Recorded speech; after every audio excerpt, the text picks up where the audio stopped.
ஆப்பிரிக்காவின் மிகச்சிறந்த புரட்சி கொரில்லா தலைவன் தனது சொந்த தோழர்களால் கொல்லப்பட்டான்.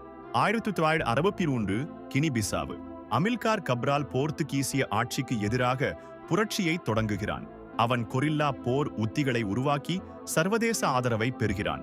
அவனது PAIGC கட்சி நாட்டின் 2/3 பங்கை கட்டுப்படுத்துகிறது.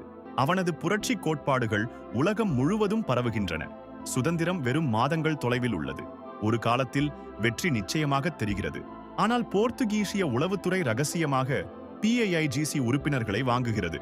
அவர்கள் கப்ராலின் புகழ் மீது பொறாமை கொள்கிறார்கள். ஜனவரி 20 1973 கொனாக்ரியில் கட்சி கூட்டம் நடக்கிறது. கப்ரால் தனது நம்பகமான தோழர்களுடன் அமர்கிறான். சுதந்திரத்தின் இறுதி திட்டங்களை பேசுகிறான். அந்த அறையிலேயே அவனது சொந்த தோழர்கள் அவனை சுட்டுக் கொள்கிறார்கள்.